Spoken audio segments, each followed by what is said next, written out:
How you doing? We're back. This is Community Views and Solutions. Your host, your well-known host, your so-so host, Charles X. White. We want to thank you for being here today on the viewing audience. Mark, are you going to put up the phone number? Yes, sir. Because we're going to have a task for the audience to do is see if they're up to participating. It should be a little interesting once we let you know what we're going to ask you to do. Today with us is one of the candidates for State Representative District Rep 142, Richard Bonton, and he has joined us to give us an update on his winning strategy. Candidate Bonton, just give us a little introduction to the audience, and then let's just get right into the matter. Well, TSU, what you want to talk about with, why are we going at this guy? This guy should be where? Should be gone, should be retired, or just let's get into it. Just tell us a little bit about you, and then just let's let it rip. Well, as you said, my name is Richard Bonton, born in Northeast Houston, been there all my life. Graduated from CE King, went from CE King to Sam Houston State, which is out in Huntsville. From there, went over to Iraq, worked with the military for roughly about 5 to 6 years. It's been a long time now, but worked and served with those guys. Came back home in Northeast Houston, CE King area to be exact, and started a business there. I had a cleaners once upon a time. Thought I was going to be the next George Jefferson. And then from there, went to the family-owned and operated charter school, the Road School, which is started by my mother, Michelle Bonton. So Northeast Houston has been my life. Northeast to East, those are my, as the old montage goes, my old stomping grounds, if Right. you will. So, yes, Okay, sir. now you're running for state representative, and do you have an incumbent? Yes, sir. And it's very, very tradition favors the incumbent. Indeed. So what are the issues? Give us an idea, a couple of the issues. You have a couple of issues, and we can even go as far back as Harvey.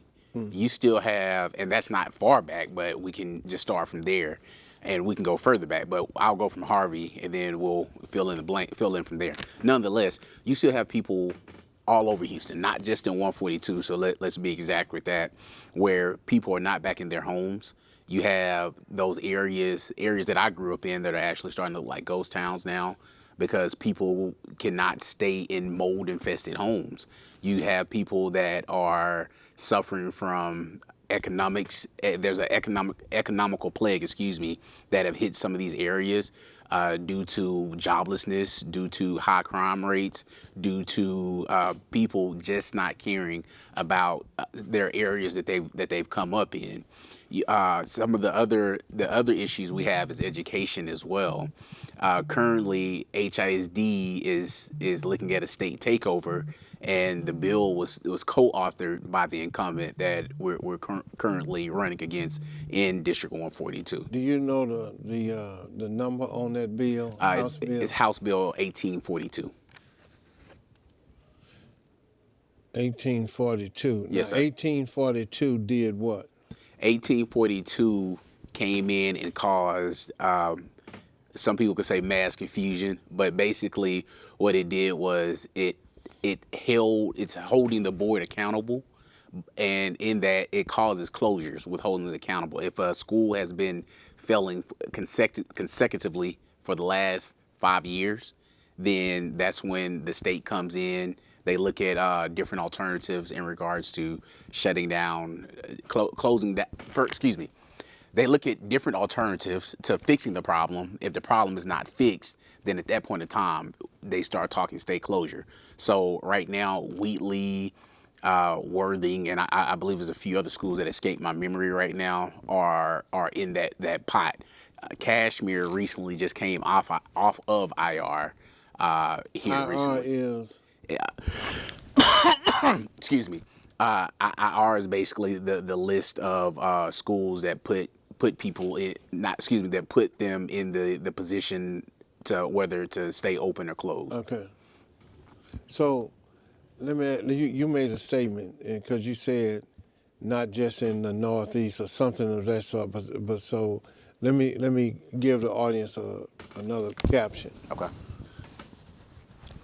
The two worst hit areas from Harvey with water damage was I-10 West and the Northeast. Right. Okay. Now in the Northeast, that's a predominantly black community.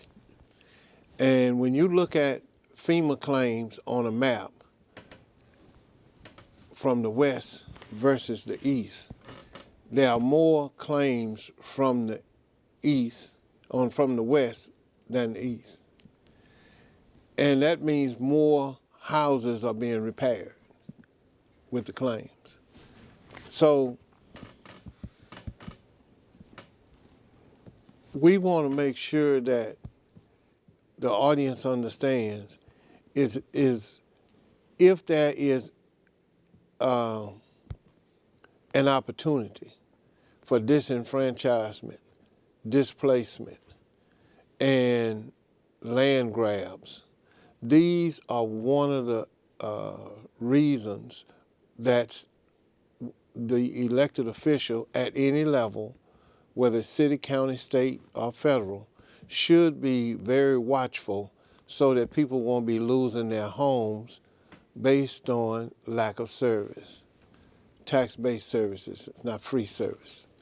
So what, as a state representative, should have been happening that did not happen to get service in that area? Well, Home repair service. right. So a lot of those, and that's a great question as well. A lot of those reps that have passed bills, excuse me, in regards to that, the area that I live in is CE King, and in that area, it's not considered Houston. It's considered the outer skirts of Houston.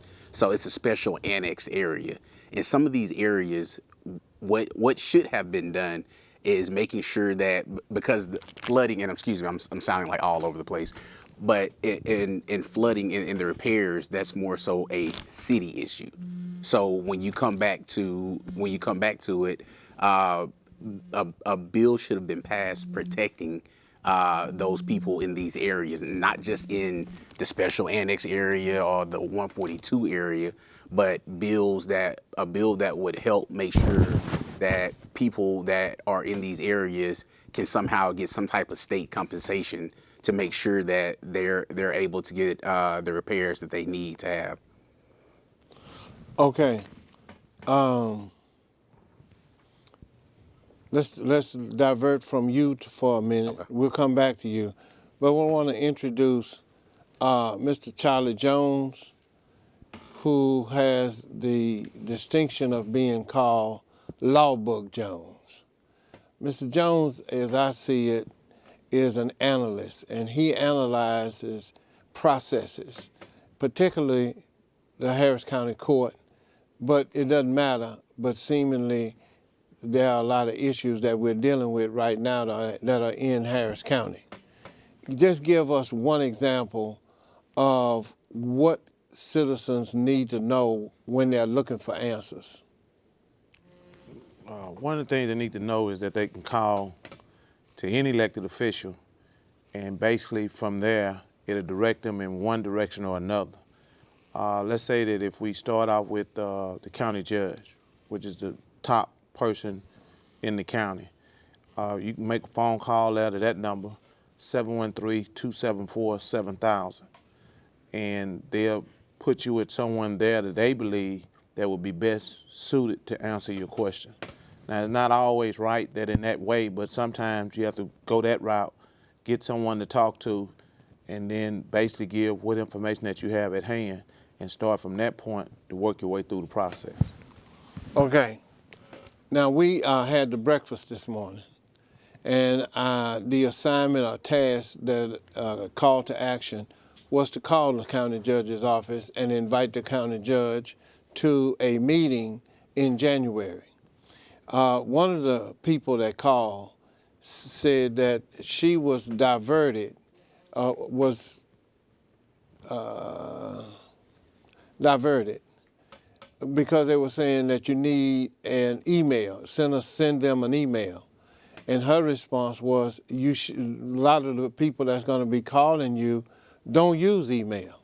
You should have a process for people that don't use emails to make a request.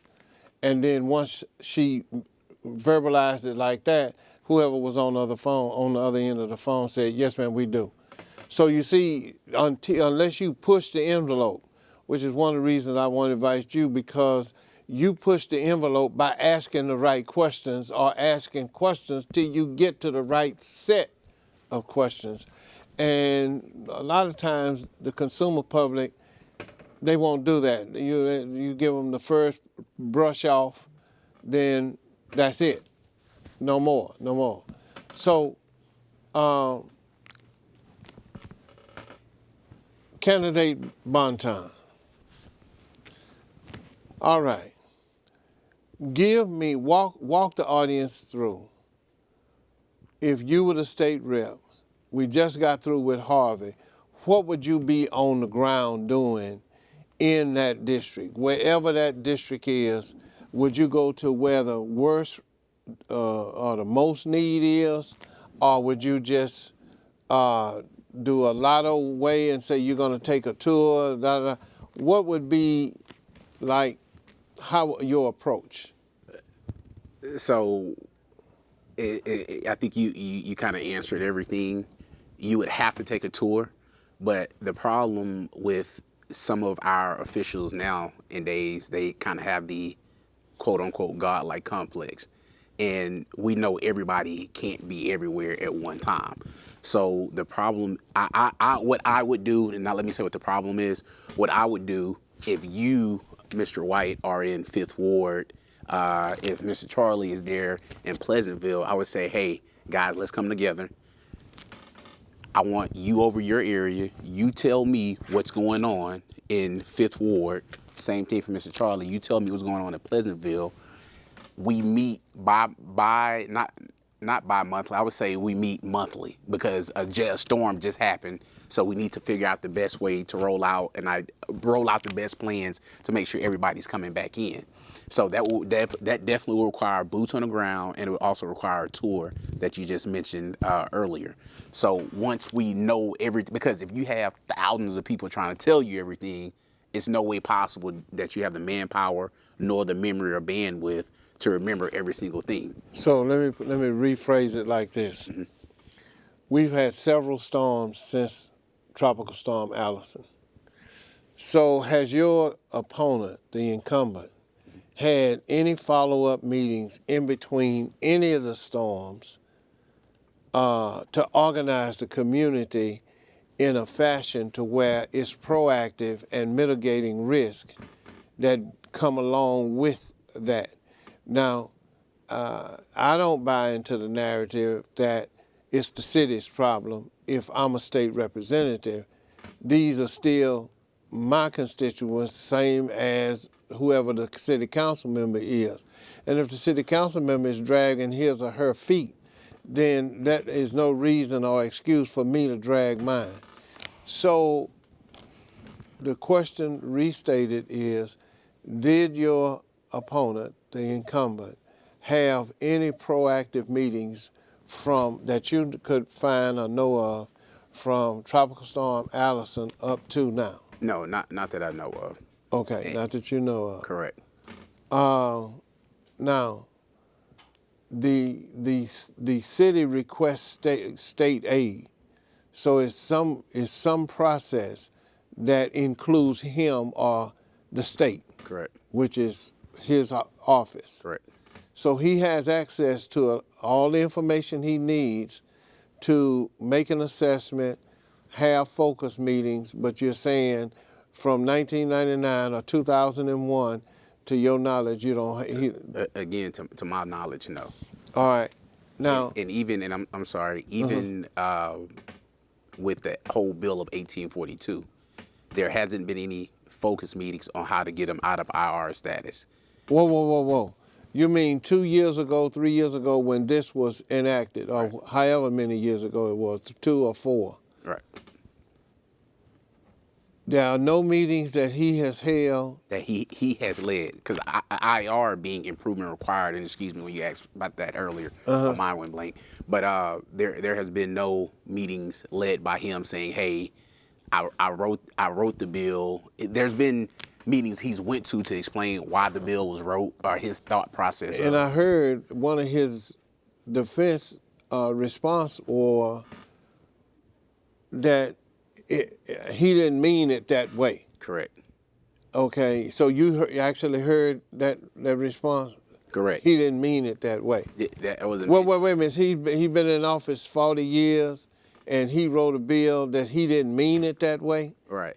And again, it goes back to the disconnecting of such, because before such a for lack of a better word, a damning bill was brought into fruition that he co-authored, there should have been a community conversation which followed that, hey, I am concerned about these schools.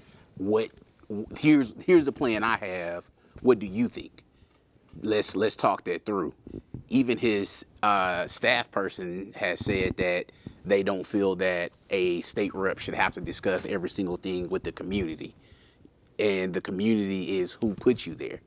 So at the end of the day, if you're not discussing, you're making ideas off, you're trying to pass bills off assumptions, what you may feel at the time, rather than consulting with your constituents.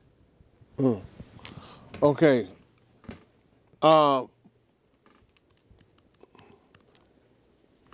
You and the topic that we're discussing with you are tools or toolkits that citizens can use to get access and clarity on matters that deal with the city, the county, or the state.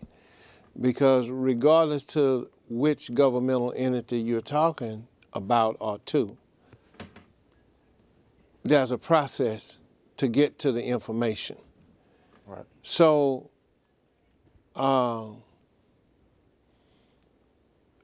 let's take this the controversial piece of issue right now, which is the District B.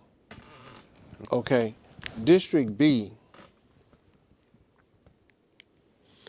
is the city council district that is in the same political district that we're speaking of with candidate Bonton. And now the ballots and the election is on hold, or have they come to a conclusion when this District B city council race is going to happen?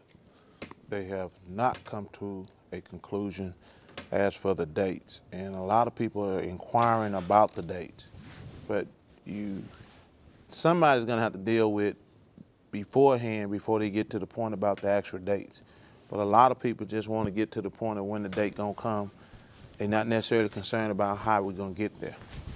And there's a process, meaning that depending on what court case you follow, basically the one main court case, it's our understanding that from Region 11, Region 11 used to be part of Region 2. Region 11 is the court region, and it basically covers Harris County per se. And in that region, you have a judge at the top, and you have people in that main office. And it's my understanding it's their job to assign a visiting judge in contested cases like this. It's also my understanding that in the District B case right now, they are not going to assign a visiting judge. Is that normal? What's normal and what we're actually coming up against or dealing with is that the fact that somewhere along the line, the judge in the 80th District Court, which is the trial judge, someone in that particular office has made a decision that it is not a contested case. So with that being said, Region 11 is leaving it to the judge in the 80th court to deal with, the 125 court, In this case, it's the 125 court. So the judge in the 125 court, when we made the call today, it's our understanding now that he has recused himself. So these processes, as they go along, depending on who do what, I mean, the key is the judge. The judge is basically a referee, whether we call it or not. You have two sides, and from the two sides, they come to court and they give an opinion from each side, and the judge makes a decision based on his interpretation of the law. So at this point in time, the particular judge that's in that court as of today has recused himself. So with him recusing himself, then it goes to a administrative judge. Now, I know this sounds real complicated, but it's really ABC, 1, 2, 3, once you learn the process that's there. So someone files a lawsuit. They make allegations. So in that process, once they file the lawsuit, they have to serve people, and those people have to answer.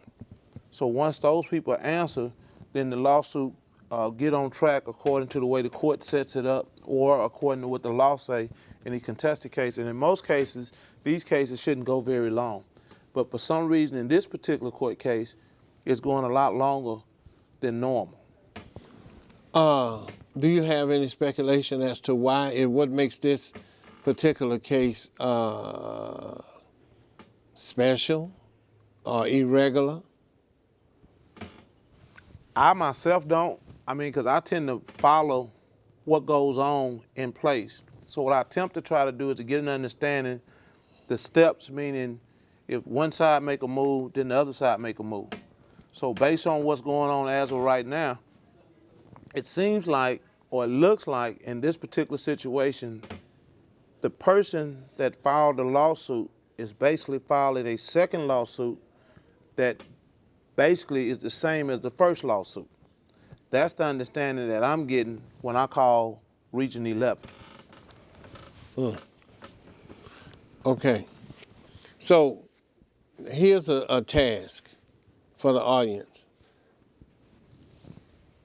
This is the county judge's office, and we are inviting the county judge to a meeting the last Thursday in January. And what we asked the audience to do this morning at the breakfast was to call the judge's office and make her aware of we are making and want to make a request for her to attend a meeting on January 30th, 2020. A call, several people made the call. One person called me back to give me a report as to what happened to her. Now, what we'd like for anyone in the audience to do is to call the county judge's office and request that the county judge attends a meeting January 20th, and the meeting is the Community Partnership Exchange Breakfast. Been around 17 years. Matter of fact, Mayor Turner spoke this morning. And then let's see what kind of feedback you get. Do you get a turnoff? Do you get good customer service?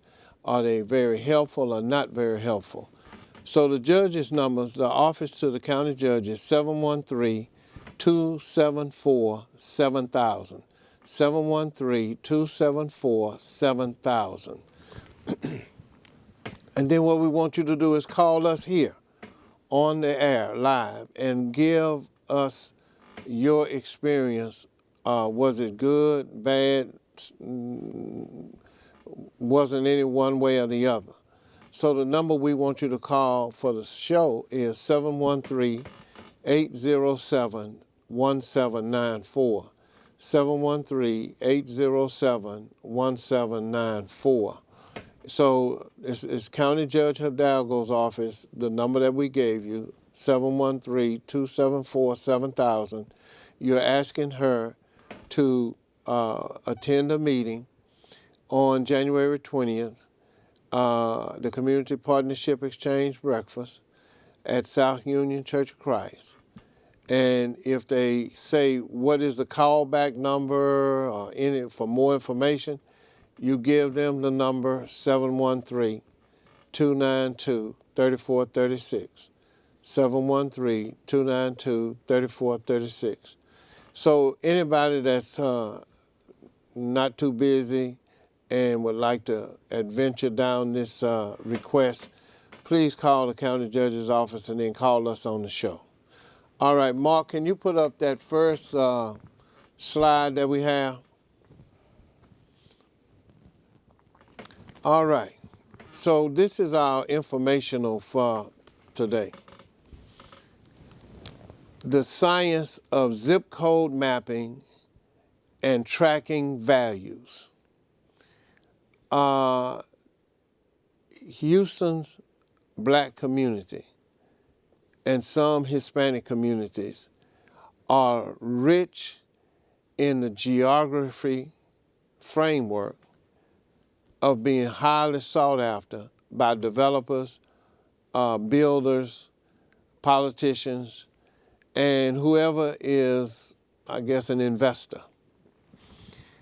And it's interesting that the circumstances the black community finds itself in is, it's almost like a continuation from Africa to here. It was a land grab in Africa. The countries fighting over Africa. That's what the First World War was about, on which country was going to divide up the land in Africa. And right now we're going to a time, and this time has been going on for about 25 years in Houston, that there's a land grab for the properties in Houston. And we want to give you some clues to look in your neighborhood. When you see some streets being widened, a lot of new infrastructure for drainage, schools closing, not in the area of having top flight grocery stores, food deserts, you are probably in a war zone for your land.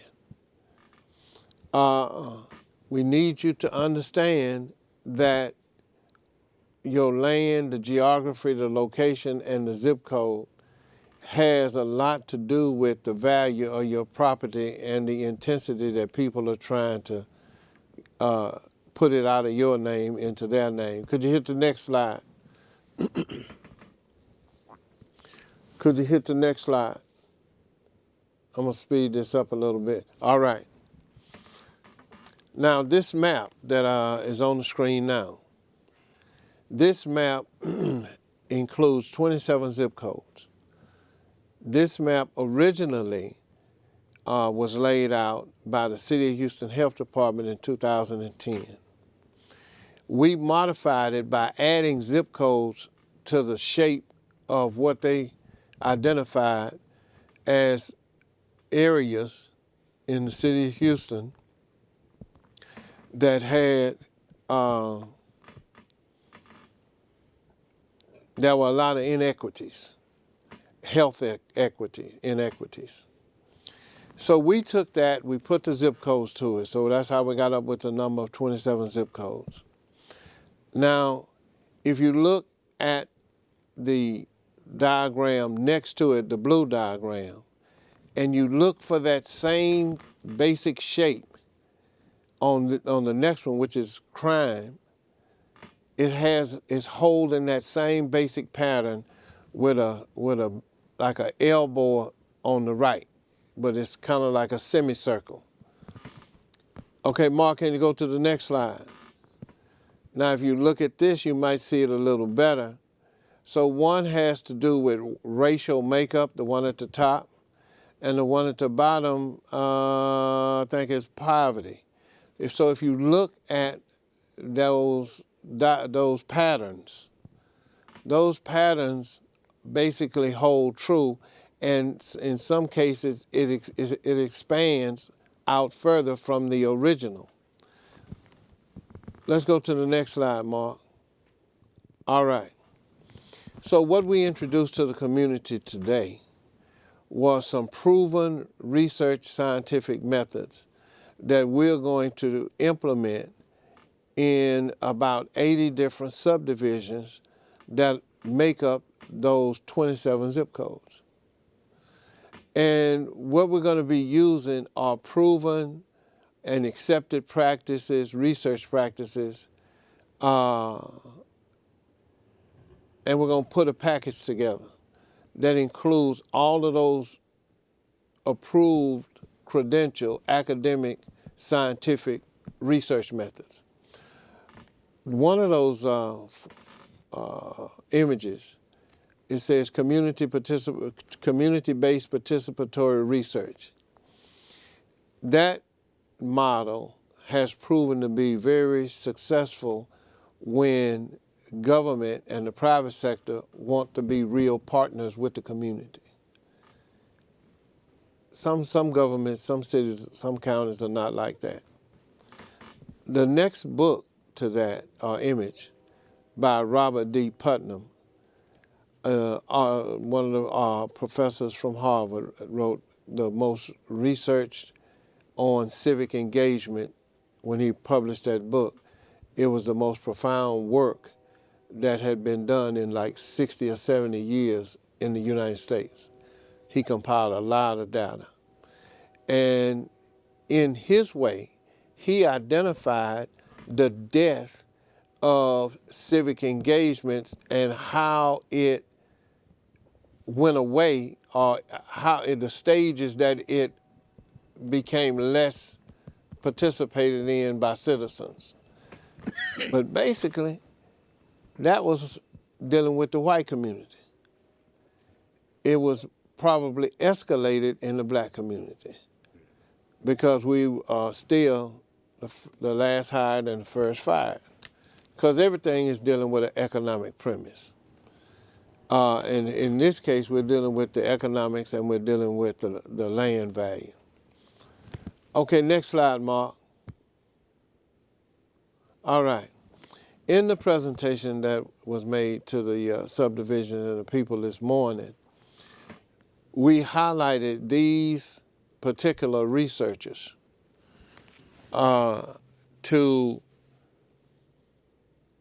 give the audience a sense of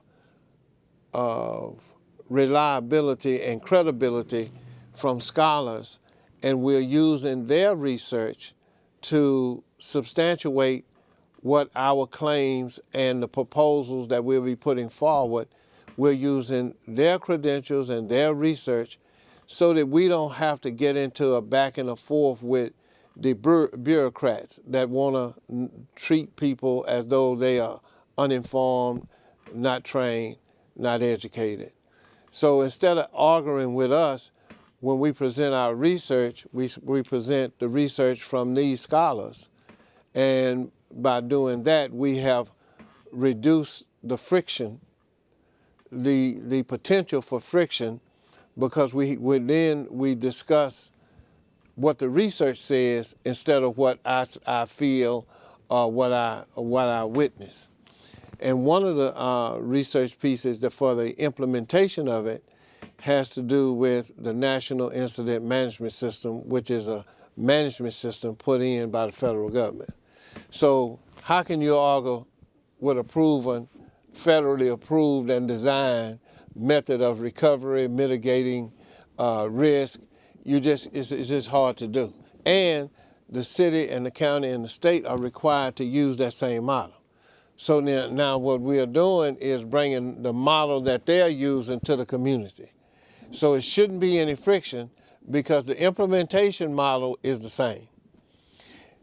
The research done, maybe it's not the same researchers, but we have substantiated conclusions, even conclusions that the City of Houston Police Department and Health Department have come to. And they also match national trends. So if we have that type of research with this kind of vehicle, and then we have this kind of request coming from a subdivision, it should be a no-brainer about the city or the county or whoever we're talking to, even the private sector, whoever we're talking to, about them participating. So this morning we felt was good. It was a springboard morning. and our first meeting is the second Tuesday in January at 10 o'clock. We'll be at 8607 MLK. That's at almost on the corner of Reed Road and MLK. And we invite you, the audience, if you want to come. Now, if you want to come to ARGA, if you want to come and blame everybody, that's not what this is going to be about. This is going to be about making sure that we are armed with information that substantiates our premise with a package that has credential research, and it has a common implementation vehicle, which is the National Incident Management System. So you're going to be informed. You're going to get some training. We're going to answer some questions. It's been tons of research done over the last 100 years. We don't need no more research. We need solutions. That map. Can you go back to that zip code map, Mark? Give me a second. Okay. That zip code map, if you go back 60 years,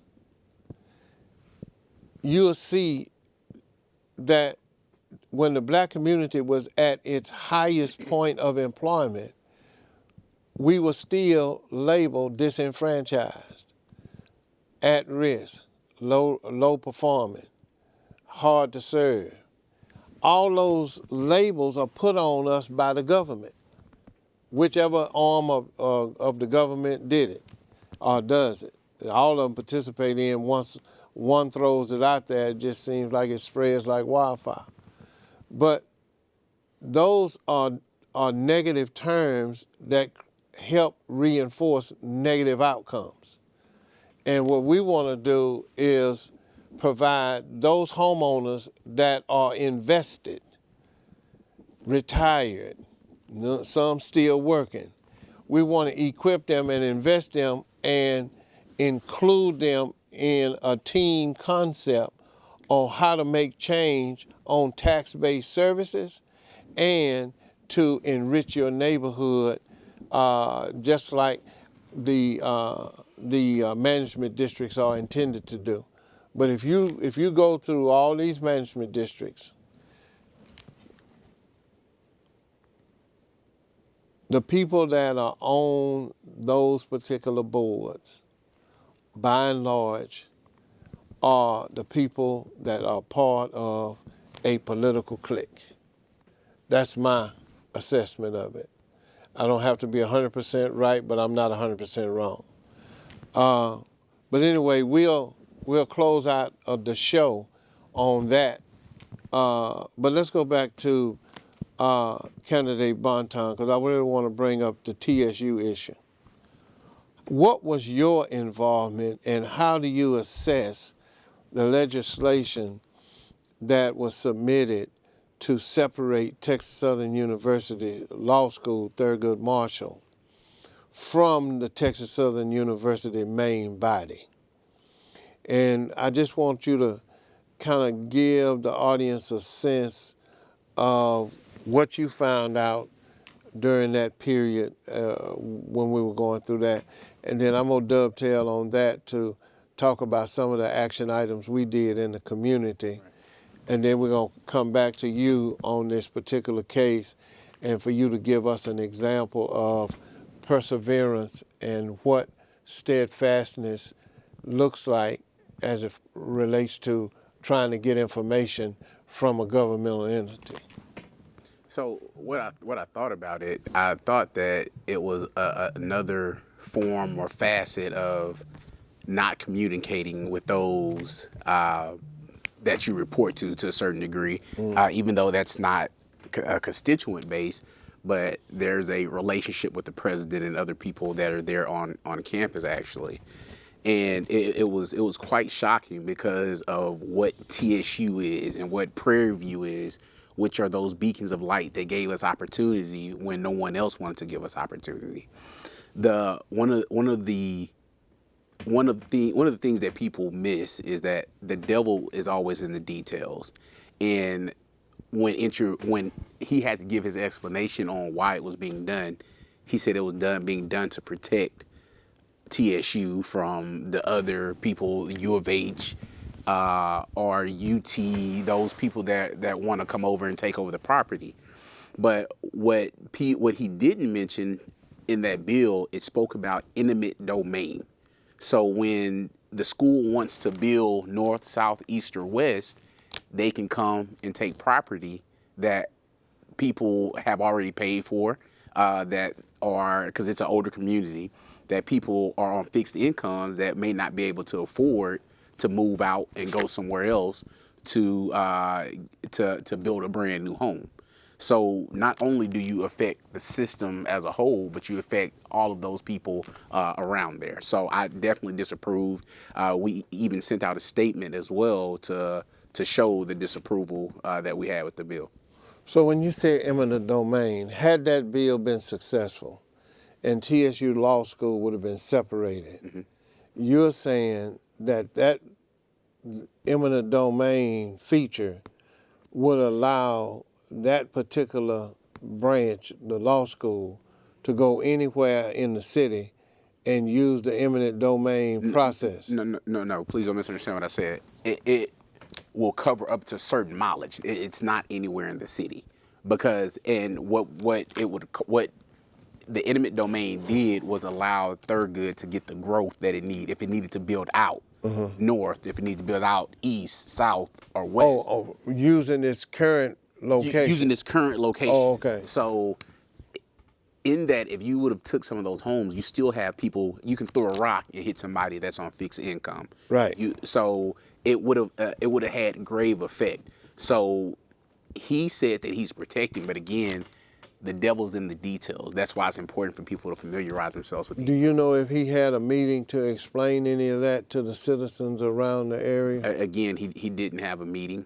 Matter of fact, Dr. Lane also put out a statement saying that he had no knowledge of what was going on. And right before he put that bill into the system to try to pass or whatnot, I think a week prior, TSU was down there at the Capitol, and nothing was even said then. So our involvement in the community, we called a meeting. We had a group of attorneys and graduates from Thurgood Marshall in the audience, and former professors from TSU in the audience, and some stakeholders, taxpayers at Wesley Chapel AME on emancipation. We came up with a strategy, which is similar to what we're saying now with the county judge, is we got a group of people and we call the Speaker of the House.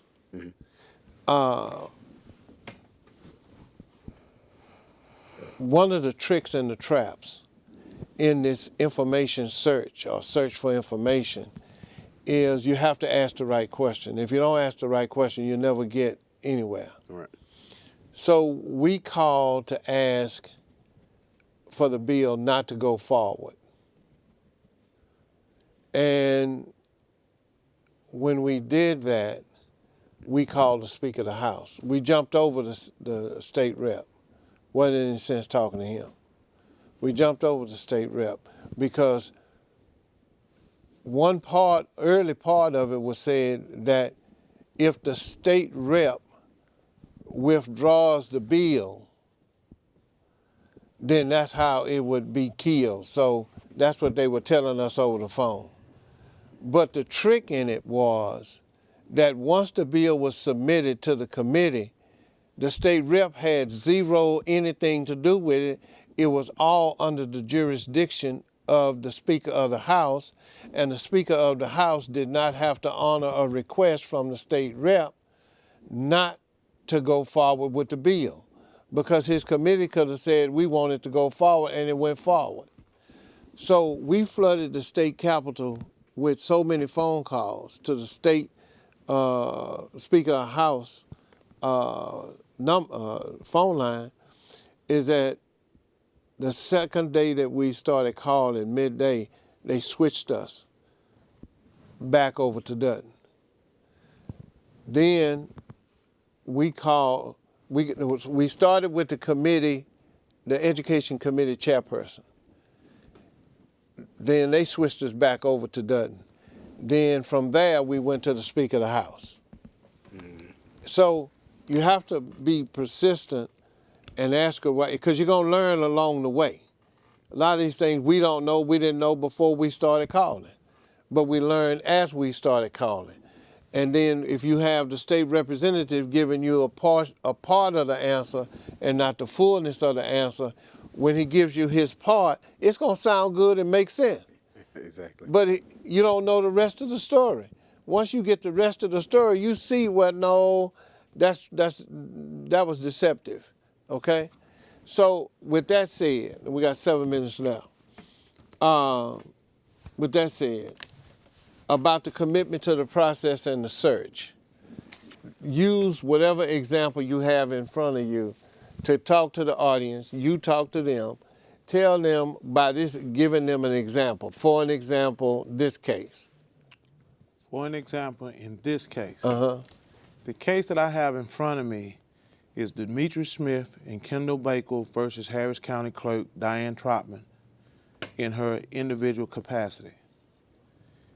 This case does not have an attorney involved in it from the plaintiff's side. So it's a pro se litigant case. And it's in the 80th District Court. In this case, it's a contested case as well as the case that we're talking about in B. What are they contesting? They're contesting the mayor's race. Okay.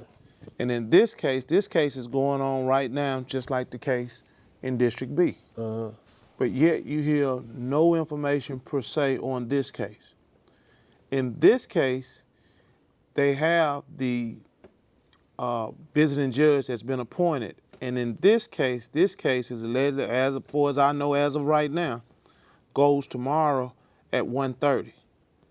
So Friday at 1:30 in the 80th District Court, you'll see some similarity as for what's going on in District B. Now, the reason I follow this case is because I'm looking at it, and once they start talking about what has to happen, how it go about, and again, we contacted the 11th Circuit, Regional Circuit, which is for this area, and we asked them about this case. In this case, they appointed a visiting judge, which is what's in the system. Now, once they do their part about the appointment, it goes back to the trial court. In that court, the visiting judge will sit in that court for that particular case. Now, there's some rules and regulations as for when the trial has to be heard. And basically, in that court, they'll work out, the preliminaries as for what's next. The beauty of this particular case, the county attorney is involved in this case. And you have an answer from the clerk. So in that answer, somebody got in here, lack of subject matter jurisdiction, general denial, affirmative defense, and special exception. So what I'm trying to say is that if you start reading a lot of this stuff for yourself, you'll have a better understanding. Then you can go to these different people and ask questions. And you're going to have to ask questions, and regardless of what you have in your mind, you're going to have to do some kind of timeline to get an understanding as for what's going on. So for whatever reason, the media has not chose to cover this particular case, but yet it's a contested case, and it's still going on in the court as of right now. So the District B case has received more media attention than this case. Yes, sir. And it's basically the same type of filing. This case has been considered a contested case by the judge in the 80th court, and it was passed on to Region 11. In the other case, 125th. in the 125th court, that has not happened, and the judge has recused himself in that particular case. When the judge recuses him or herself, what does that mean? That means it goes to the administrative judge. And the administrative judge has to look at the situation and sign off on the order. And so as I know prior to the show, that judge, the administrative judge, had not signed at that point, but probably by now or about 4:30 this evening, he been signed off, and then at that point, the process will be continuously to move. But this process should be done something pretty quickly, because time is of the essence. Okay. So we'll start with you, then go to candidate Bonton for closing remarks. We're at 4 minutes. Now, you mentioned that you watched Commissioner's Court. Yes, sir. Now, what did you see that gave you a window into how the commissioners are dealing with this? What I seen in regards to what was going on, pretty much all of them engaged. Commissioner Rodney Ellis is the one that put it on for it to be heard that Tuesday. The judge, she chimed in on it. Basically, Vince Ryan office made statements pertaining to and said, hey, I said it, that's it, meaning that it's the law. Mm-hmm. So from my perspective, it's in Vince Ryan's hand. It's in the county clerk's hand to do something. When you say do something, you mean go to trial or dismiss it or make a ruling that is non-contestable? All of the above. And I'm saying that in the meanwhile, meaning right now, the clerk, the elected clerk, county clerk, which is the vendor for the city. Uh-huh. Now, if I'm a vendor, that means I work for someone, whatever those criteria are. Uh-huh. I still have to follow the law. Right. I still have to be the one that make that call. I can pass it to the county attorney. Now, today, I got a chance to speak with the county attorney. And basically all I'm saying is this here, it's not my call to make a call for them. Mm-hmm. It's my call to ask questions, to try to get answers, to bring back to the people, bring back the TPAC, bring back to the group, so we can have more people that's informed about what's going on. So if you're talking about a contested case, it's a contested case. The rules apply. So it's my understanding in this particular case, they're telling Ms. Smith them that they have to add the mayor and Tony Busby to the lawsuit. Okay, right there. Candidate Bonton. Yes, sir. Now more than ever, we're in a state of emergency. Not in a USA, but right here in our own homes. We have our communities that are being ransacked by people that are disconnected with their communities. They're not out involving the communities in decisions, excuse me, that are being made up in Austin. And those decisions are determine how you govern your life at the end of the day.